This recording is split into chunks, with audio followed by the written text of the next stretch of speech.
بكنا قلبيكو كان بريف نغرسو يا كلام ربي دندئي سنوبسو كتاب سميبو جتشي سهندو ما سن رقانا فنودكا أكا هويكي في جاسر اللبسو يا كلام ربي والجدي سيبسو كان هرفين توكيتشي كودنين بيتو በሶሻል ሚዲያ ከሆነች ልጅ ጋር ተዋውቀን መጻጻፍ ጀመርን።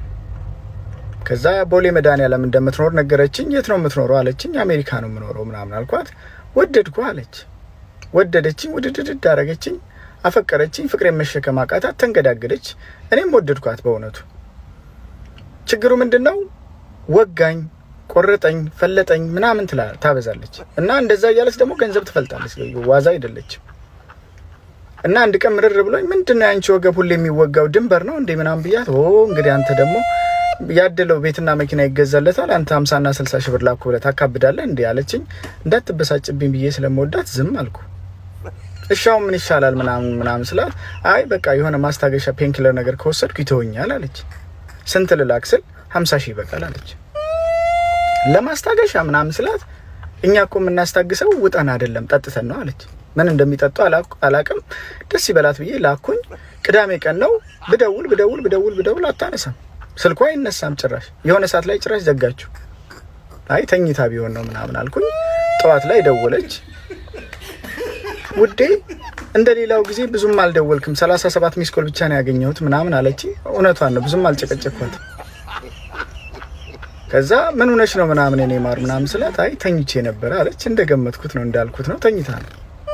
በጠዋት ግን ወደ እናቴ ማዘር ጋር ልሄድ ነው ምናምን። ምንድነው ማዘር ምን ሆኑ በጠዋት ምናምን ስላት፣ አይ ትንሽ ወገቧን እየሸቀሸቃት ነው አለች። የነሱ ቤት ይወጋል ይሸቀሸቃል፣ በቃ ግንባር ነው ያሉት እንዳለ። አባቷም ከዚህ በፊት ልቤን ወጋኝ ምናምን ይሉኝ ነበር እና ግራ ገባኝ። እንዴ ማሬ እኔ እኮ ገንዘቡን ከዛፍ ላይ ሸምጥጬ እኮ አይደለም የማመጣው፣ ዶላር እኮ ዝም ብሎ አይደለም የሚመጣው ምናምን ስላት፣ ምንድነው ቃሚ መስል ሸምጥጬ ቅጠል ምናምን የምትለው አለች። እንዳትበሳጭብኝ ብዬ አሁንም እሺ ብዬ አደረኩኝ። ከሰዓት ስደውልላት የሆነ ጎረምሳ አንስቶ ሄሎ አለ። ማን ነስል? ናቲ ነኝ አለ። ስልኩን ስጣት አልኩና፣ አንቺ ናቲ የሚባል ኤክስ እንደነበረሽ እኮ ነግረሽኛል፣ የረሳሁት መሰለሽ ምናምን እና ምንድነው እየተካሄደ ያለው ምናምን ስላት፣ አውዴ ምክርህን ሰምቼ እኮ ነው አለች። የትኛው ምክር አንቺ ስላት፣ አይ 2 ሰዓት ሙሉ የሰበከኝ ትዝ አይልም ይቅር ስለማለት ምህረት ስለማድረግ ይቅር ለእግዚአብሔር መባባል ምናምን ስትለኝ ሰዎች ላይ አትቋጥሪ ምናምን አልከኝ። ፈታው እኮ አለች። ወደድኳት። እቺ ልጅ ነገ ከኔም ጋር ብትጣላ ቂማት ይዝብኝም የምህረት ልብ አላት ማለት ነው። ወደድኳት። በዚህ በቃ ከበርኳት፣ ወደድኳት። እሱ አይደለም ችግሩ። እና ከዚህ በፊትም እንደዚሁ ማዘር በህይወት የለችም አርፋለች ብለሽኝ ነበረ ስላት፣ አይ ሚስ አንደርስታንድ አድርገኸኝ ነው እንጂ ነው ያልኩ ከስራ አርፋለች ሪታየር አድርጋለች ነው ያልኩ አለችኝ። ይሁን አልኩ።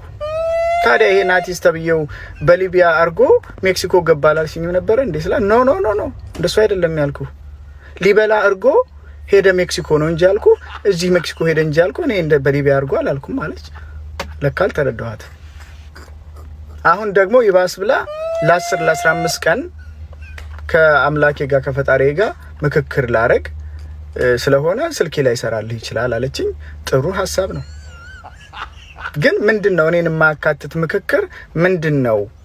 እስቲ የመገለጥ ጸጋ የትንቢት ጸጋ ያላችሁ ሰዎች እስቲ ንገሩ። ምንድነው ምክክሩ? እኔን ያላካተተ ምክክር ከልጁ ጋር ሊታረቁ ሊሆን አይችልም አይደል መቼም። እና እሱን እያብሰለሰልኩ መኪናዬ ውስጥ ቁልፌን እላዩ ላይ ዘግቼው ወርጄ እንዴት ብዬ ተመልሼ ልግባ? ቁልፉ ውስጥ ነው ያለው። አቲ ነሙ መቅሌን ሰረጅሩ ዱጓናማ ጃርቱ መናታ የተበርባዳ አሲን ሲጎወምሳ አሲን ከቢሮ ጎወምሳ ነምን ዮጥቃት ነመ ሸኒ ጀሃ ተርባ ኢላ ኩደኒ ነመ ታዬ አካ ኦፕሬተራት ገገይ ሆጋ خنራ ዳምስ خነደብ ሆጋ خنራ ዳምስ خነደብ ሆጋ خنራ ዳምስ خነደብ خራ አኺረቲ ሙጋት ምስኪና والله hirribni biraa kuchi amma tan daawloot gootee fuudhu deemtaa jaartii sana. Rabbi qalbii darree sin godhin baabaa. Qalbii darree rabbi sin godhin.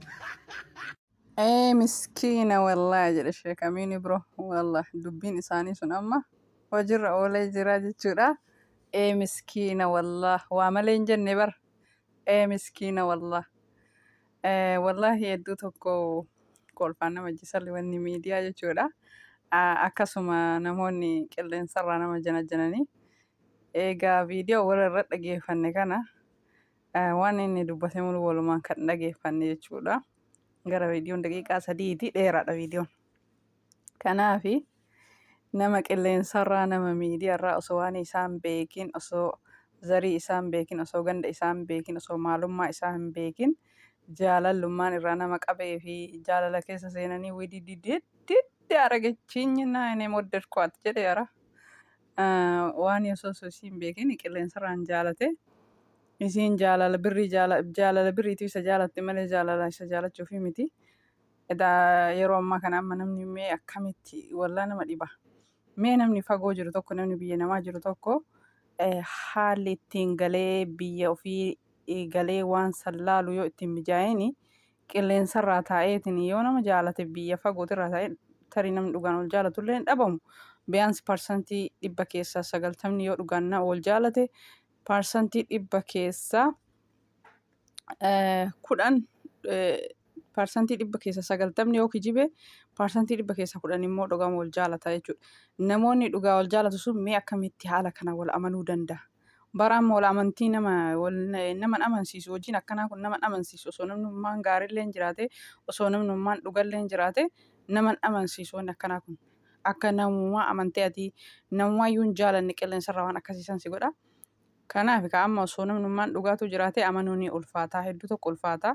Qilleensarraan nama janajjananii qilleensarraan nama baratanii nama janajjanii namni sun boruu na jaalata jaalallee kiyya ta'a yookaan abbaa manaa kiyya ka boruu ta'a yookaan haadha mana kiyyaa ka boruu taate jedhanii nama amanu yeroo ammaa kana.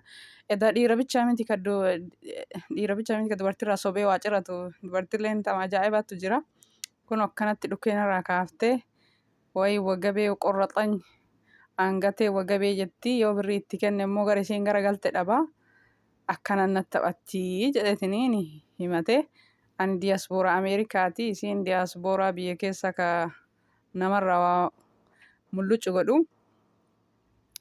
akkanatti akkasittuu isiin ka biraa qabdi biyyatti ani immoo ofumaa na dubbistee si jaaladhee sirraa qabamee siif du'ee jaalala widididid na gootee ani yoo duraa hin jaalanne isiin na jaalattee jennaan turuma keessanillee jaaladhee.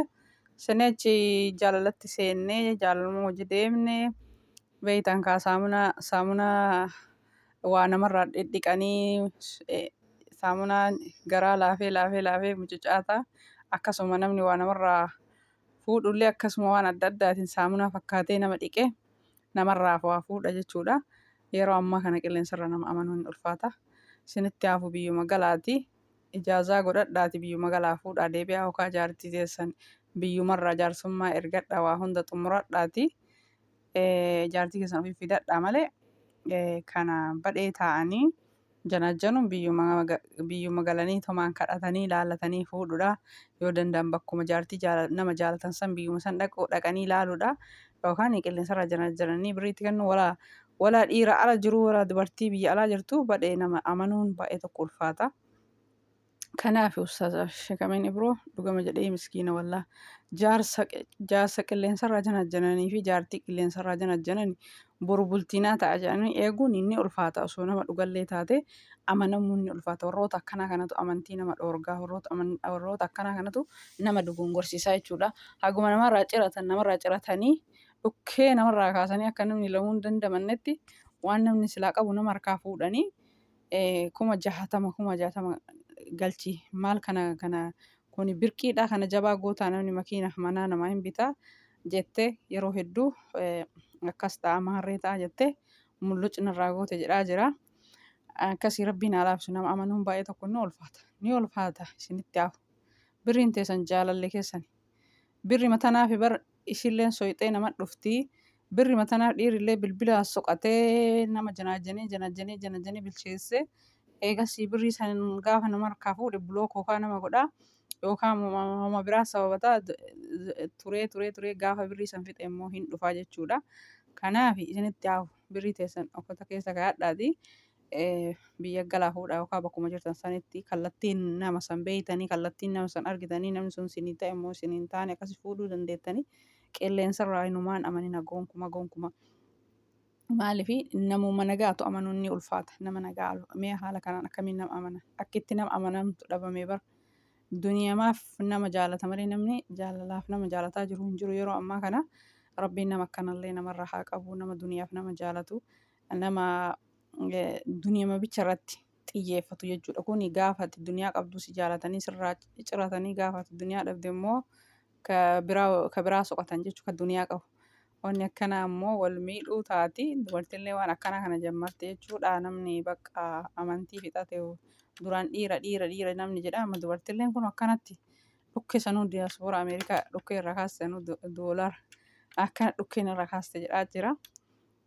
Mee maal haa taanu yaa bani aadama namni mee akkamaa ta'u mee namni akkamiin nama jaalata mee akkamiin nama wajjin deema mee akkamiin nama wajjin jiraata dhugaa hedduu tokko ulfaata nama amanuun nama wajjin deemuun namallee jaalatuun.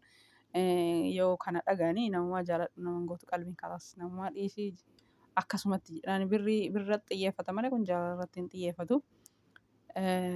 Miskiina wallaahi jedha sheekameen biroo kalaas dubbiin badhee jaartii naataatii jaarsa naataa jedhanii eegan kuni baqa duniyaa yoo qabaattee haga tokko shawwadamtee nyaatamtaa duniyaa nama hin qabne immoo bar namni amma bilbila soqatee namoota biyya alaatiiti bilbilu kuni.